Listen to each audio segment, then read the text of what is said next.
जो मंशा बशीर है उसने मुझसे 3.5 लाख रुपए खाए।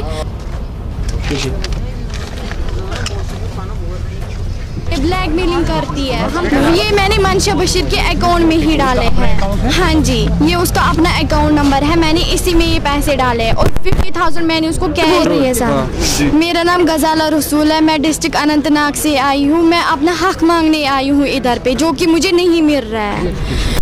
जो कोच थी जो मंशा बशीर है, उसने मुझसे 3.5 लाख रुपए खाए।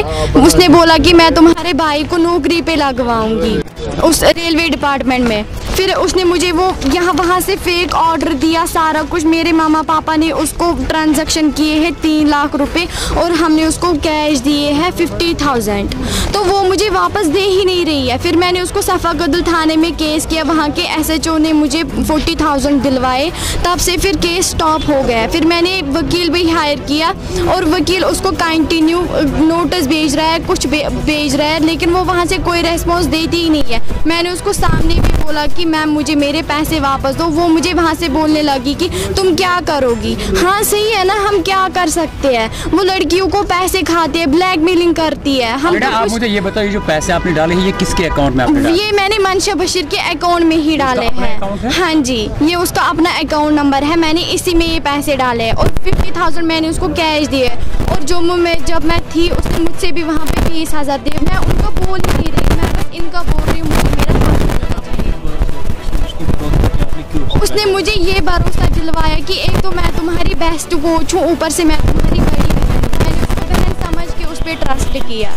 अगर हम सब पे ऐसे ही ट्रस्ट करेंगे तो फिर क्या रहेगा। फिर तो मैंने अपनी ज़मीन बेची है। क्या आप स्पोर्ट्स काउंसिल के पास नहीं गए? मैं उनके पास भी गई, वहाँ से मुझे कोई रेस्पॉन्स मिला ही नहीं। और मैं एक खुद स्पोर्ट्स प्लेयर हूँ। मैं जब उनको बोलती हूँ कि सर मुझे स्पॉन्सर चाहिए, तो वहाँ पे कुछ बोलते ही नहीं है। बोलते हैं कि हमारे पास स्पॉन्सर नहीं है। जब मंशा बशीर जाती है स्पॉन्सर के लिए, उसको देते हैं, क्योंकि उनको पता भी है कि ये एक चोर है। मैं कितना बोलूँ, किस को बोलूँ कि ये चोर है, ये चोर है।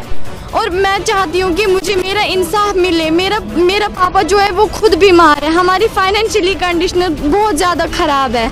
मैं दूसरी लड़कियों को भी अलर्ट करना चाहती हूँ कि इससे बचो, क्योंकि हमारी कश्मीर में बहुत ज़्यादा हालात ख़राब हो रही है। वो जो वो कर रही है ना, वो काफिर भी नहीं करेगा। मंशा बशीर ने क्या बोला? अगर उसको बोला पैसे ऐसे, उसने मुझे वहाँ से बोला, हाँ एक हमारे वकील ने उसको बोला कि पैसे किसने लिए। उसने हमारे वकील को वहाँ से बोला कि इन्होंने मुझसे उधार पैसे लिए थे और मैंने इनको वापस दिए। जो ये ऑर्डर है ये कहाँ से आया? फिर जब मेरे वकील ने उसको लिख के ले लिया कि आपने मतलब उधार नहीं लिए, आप सच बोलो। उसने लिखा कि हाँ मैंने ऐसा किया था। फिर मैंने इनसे 3 लाख रुपए लिए। ये भी सुनने को मिला कि फेक ऑर्डर्स फेक ऑर्डर्स कहाँ है? ये फेक ऑर्डर्स नहीं है। वो सबको यही बोलती है कि ये सब फेक है।